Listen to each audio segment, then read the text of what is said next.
एक और बड़ी खबर, हमास के हमले पर जो बाइडेन का बहुत बड़ा बयान। इजराइल सऊदी अरब वार्ता को बेपटरी करना हमले का मकसद था। हमास ने रिश्ते को बिगाड़ने के लिए इजराइल पर हमला किया। मिडिल ईस्ट संकट पर जो बाइडेन का यह बहुत बड़ा बयान।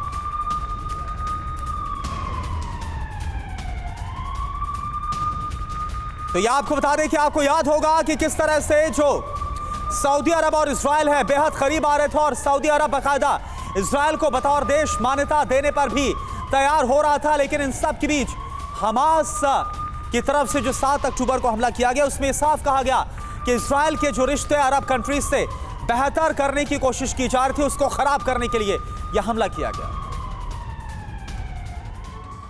और आइए देखते हैं कि अमेरिकी राष्ट्रपति ने हमास के अटैक के पीछे की बिल्कुल नई वजह बताते हुए और क्या कहा है। बिग वॉल पर सारी डिटेल्स आपके सामने रखेंगे। देखिए, अमेरिकी राष्ट्रपति का बयान सामने आया कि सऊदी अरब इजराइल के सुधरते रिश्ते की वजह से ये हमला हुआ। ये नई थ्योरी है। उन्हें पता था कि हम सऊदी और इजराइल को करीब ला रहे हैं।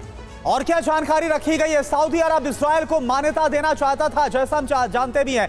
अमेरिकी सुरक्षा की गारंटी पर हम इस दिशा में बढ़ रहे थे। हमारी ये तैयारी मिडिल ईस्ट को एकजुट करने के लिए थी, लेकिन हमला हो गया। जी हां, हमास के हमले के बाद फिर से सऊदी इजराइल के रिश्ते तल्ख हो गए हैं, ये थ्योरी दी गई है। तो प्रोफेसर सतीश, क्या आपको भी यही वजह लगती है हमास के हमले के पीछे की, जो कि अमेरिका थ्योरी दे रहा है? जो बाइडेन कह रहे हैं कि सऊदी अरब और इजराइल के बीच रिश्ते सुधर ही रहे थे कि इस बीच में तल्खी बढ़ाने के लिए हमास ने स्ट्रेटेजिकली ये वॉर जो है वो क्रिएट किया है।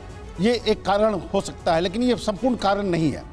क्योंकि मिडिल ईस्ट के आप देशों के बीच में, यहाँ तक इस्लामिक देशों के बीच में जो अरब लीग या OIC एक मंच हुआ करता था, उनके बीच में भी कॉन्ट्राडिक्शन बहुत ज़्यादा थे। एक दूसरे का विरोध करना, जैसे सऊदी अरबिया और ईरान के बीच में द्वंद्व आज से नहीं, बहुत पहले से है। तो उस तरीके से, लेकिन उसके बावजूद अमेरिका के पहल पर भारत ने उसे महत्वपूर्ण आयाम भी दिया। I2, Y2 का कॉन्सेप्ट लाया कि हम इजराइल और बाकी इस्लामिक देशों को एक ही नक्शे कदम पर चलकर एक बेहतर व्यवस्था बनाने की कोशिश करेंगे। लेकिन सबसे दुखद पहलू इस आक्रमण का ये है कि आतंकवादी संगठन, ये लड़ाई फिलिस्तीन और इजराइल से कम, ये इजराइल और हमास के बीच में है। ये दुखद एक तरह से हम कह सकते हैं कि समीकरण बनता हुआ नजर आ रहा है।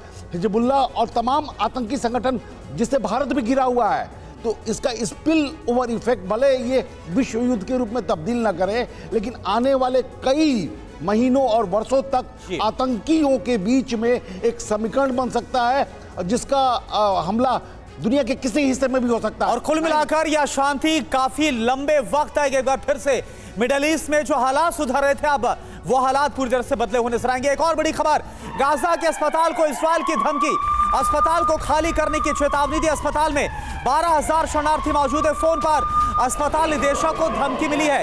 इजरायली आर्मी ने अंजाम भुगतने की धमकी दी है। तो ये तस्वीरें आप देखिए, छोटे छोटे बच्चे मासूम जो कि इस वक्त शरण लिए हुए हैं अस्पताल के अंदर।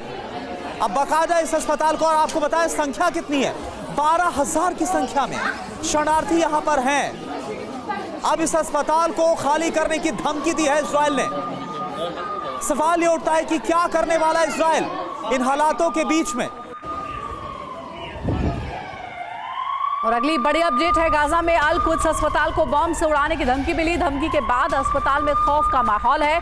अस्पताल में 400 से ज्यादा मरीज एडमिट हैं। अस्पताल में 12,000 से ज्यादा शरणार्थी रह रहे हैं। धमकी के बाद अस्पताल की सुरक्षा बढ़ा दी गई है।